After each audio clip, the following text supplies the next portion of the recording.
Jersey, and I go live every Wednesday at 3 o'clock Eastern Time to share with you some of the things that I've been working on and some trends in the industry and sales going on, things like that. And today I'm here with another template.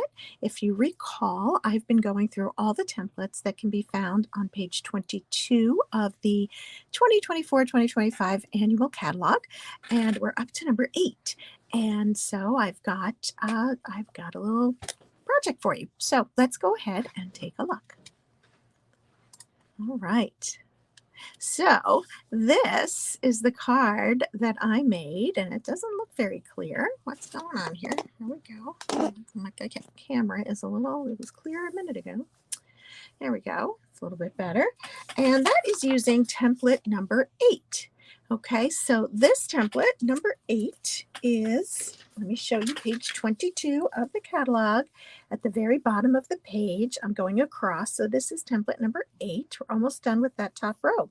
And this one came with a little bit of a trick, actually. So let's go ahead and make this card. So you see that we have 9 squares of designer series paper. You could always use cardstock. You can use a mix of cardstock and designer series paper, but I went all in with the Perennial Lavender designer series paper because I love it. I love the purples. Hey, Betsy, thanks for joining. And, just love the overall look, and you can mix and match and do whatever you want, and it's fun to play with. The best part is that you get to use the little squares. Hey, Tracy, you made it. Hello to Saskatchewan. Thanks for coming. So anyway, here is the card that we're going to make, but let's talk more about math. I know math is not everyone's favorite subject, especially those of you who are artsy. It tends not to be a strength of my artsy friends. So the reason I'm talking about math is because what is the size of these little squares? What are they supposed to be? Obviously, they're not squares. They're rectangles, right? First of all, let's start with that. So I wanted to figure out how to make this as easy as possible for myself and for you, of course, and decide what these squares or these blocks are in terms of size. So I broke it down a little bit. Now, the height was easy, right? Because, okay, this card is 5, the card front is 5 and a quarter, 5.5 by 4 1/4, okay? And then they put on, you can see there's a border around the outside, and that does make it a little bit easier. So I went ahead and made the card piece that I'm going to build the little quilt on. I'm going to make that 4 by 5 1/4. So let's look at that. All right. So the height was easy because 5 1/4 divided by 3 is 1 3/4. Yay, that's easy. So each of the squares, the tiles, need to be 1 and, let's write that down. I did 1 3/4 tall. And then I said, okay, well, how wide do they need to be? But of course, 4 divided by 3 is 1 1/3. And that sounds fine, except for the fact that when you go to your cutter, our cutters are divided into eighths. And does anybody know the reason why? I'm going to tell you. And I only just learned this, but they're divided into eighths because I don't know actually why a ruler is divided into eighths, but things like the stock market are reported in eighths of a dollar, even though we don't have an eighth of a dollar, right? The reason is because it used to go by, I think it was called the pence. I think it was a pence or quince, something like that, in England, and they were eighths of whatever the bigger denomination is. Okay, I should have done a little more research on that. Sorry, but anyway, that is one of the reasons why our inches are divided into eighths, as opposed to you don't see 1/3 of an inch, 2/3 of an inch on it, at least a standard ruler. We see them by quarters. Okay, anyway, so I like to be at least.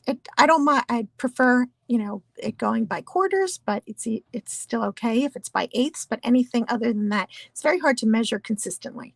That's my point. Okay, now that I've made that point, 4 divided by 3 is 3 1/3, which is in between a quarter. The third is in between a quarter and a half, and actually in between a 3/8 is a little too much too. Okay, so this is what you need to do. So I broke it out and I said, okay, well, I can make them slightly different, right? So I can make them 1 1/4 wide. So if I make 2 of them 1 1/4 wide, the third one is going to be 1 1/2. And I decided the middle one would be the one that's a little bigger or smaller. And remember, we're going this way. Not, I did that wrong. So the middle one was going to be the different. And then I tried 1 3/8 and 1 3/8, and that left with 1 1/4, which is very nice because it's only 1/8 of an inch difference. If you decide that you don't mind that it's not perfectly symmetrical, you can just make, instead of making the piece you build on 4 inches high, if you make it 3 3/4 inches high, that simplifies everything, makes it 1 1/4. Anyway, result is I recommend doing 6 of your squares. So in this case, the outer squares, the outside squares, are 1 3/8, and then the middle one is 1 1/4.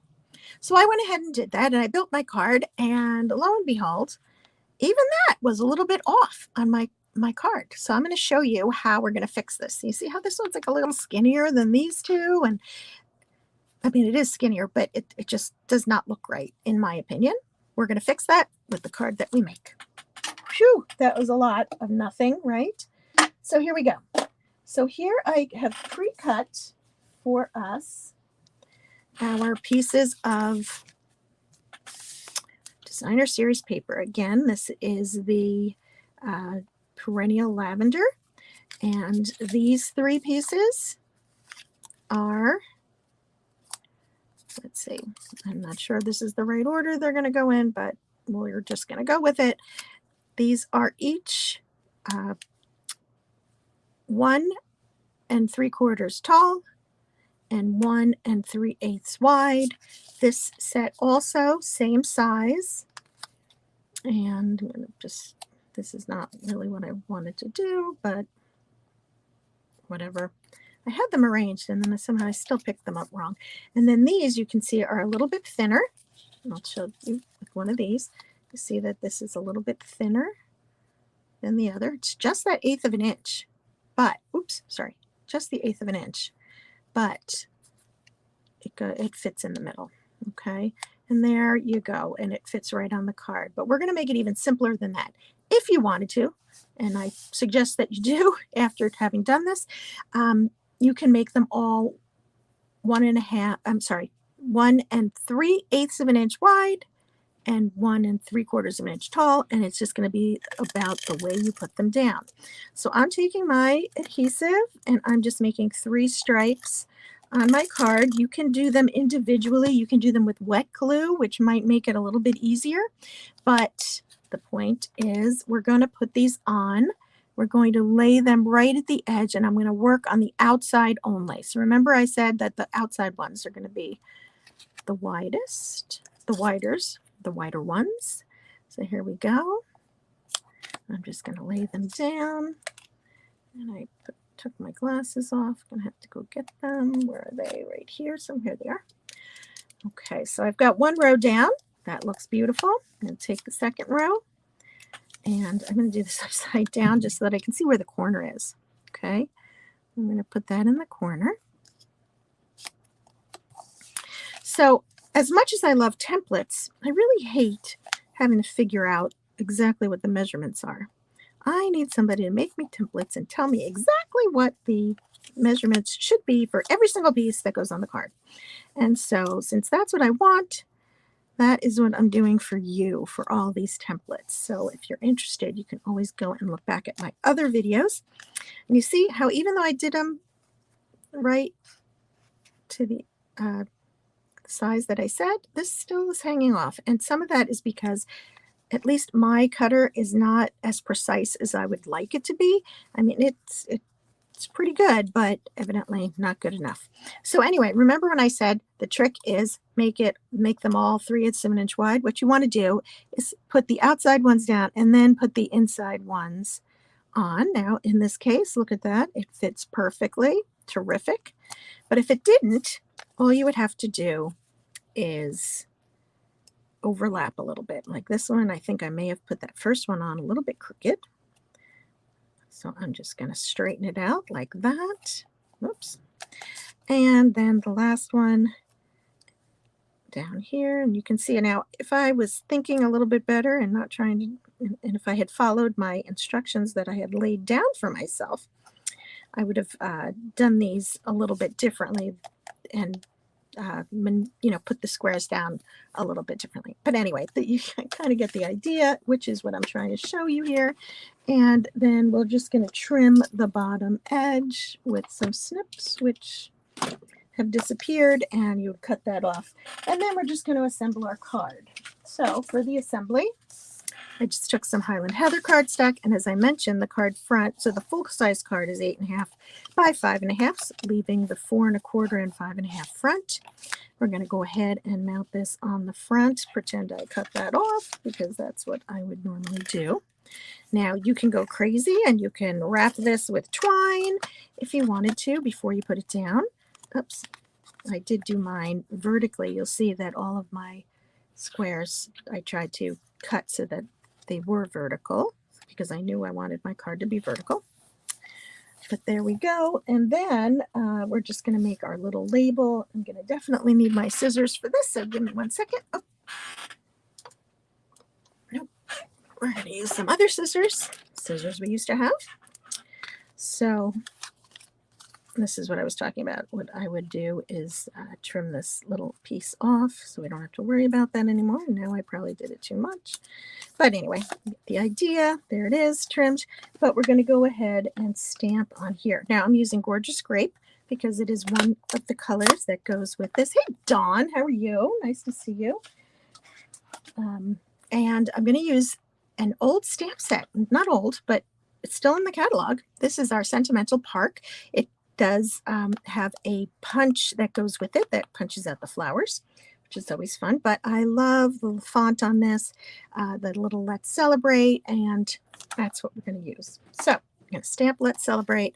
This little banner here is 1/2 inch wide, half an inch in this case tall, and then a couple inches wide. And it really doesn't matter how wide it is because we're going to trim the edges. And as a little refresher, when you're making a flag, this is how I recommend doing it. Go to the center with your scissors. Of course, we have a punch that does this, but I did not think about that before I did this. And then you cut in, and then you can flip it over and cut in again to the center. Voila, you get a nice little flag. I'm going to do both ends on this one. So in the center, cut straight in, then go from the corner to where you just cut. That piece falls out, flip it over, corner to center. Okay, and that's how we got that. Great. So now we're going to go ahead and put this down, and we're going to use some dimensionals. Here it is. Now, here's a little tip for you. I hope you're using the edges of your dimensionals. And here I just used some scissors. I would not use my ribbon scissors, right, everybody? All my students know you do not cut ribbon scissors, only cut ribbon. But I'm going to go ahead and use an edge because this is a nice little flag. I would like it to lay nicely. So I could have also put 2 or 3 dimensionals on the back, but I just use the edge. I'm putting it over the seam, and there's a fun card. And no card is finished without a little shimmer. And so these are the Purple Fine Shimmer Gems, which I am absolutely loving. I use them all the time. I love that there are 3 shades of purple. I love that they're called Purple Fine Shimmer Gems, not any fancy names. And I'm going to use, let's see, I'm going to use the lightest color, which is of course is the Highland Heather, just so that we could see them. I'm using a big one and 2 small ones. That is my favorite way to do that. Okay, so there we go. So that is, again, the template, number 8, but also the trick is that you want to make each of your pieces 1 3/8 wide and 1.5 inches tall. So hopefully you'll remember that when you go to use use this particular template. I just wanted to mention that Sarah Douglas, who is our current CEO, she actually does a live every week on Facebook. And this week she chose to highlight templates, and she showed how to make your own template by looking at uh, other cards and then translating them into your own templates, and then you can take your own measurements and put them there. I'm going to share that to my page so that everybody can take a look at that if you don't currently follow her, because it's just another way to use templates, and I am a huge template fan, as you know. And as I'm going to continue for the next let's see, I think 13 weeks to see and use all of the rest of the templates in the catalog on page 22. So if you're looking for any of the other templates, the first 8, you can take a look at my YouTube channel. All of them are there. And you can also scroll back on my Facebook page, Stampin' with Brenda, and you can see all of them there. But if you have any questions on this, please feel free to reach out to me, especially with the math. If I screwed it up, please let me know. Or if you have any comments to make, I would love to hear them. And I think that's it for today. So thank you. Oh, wait.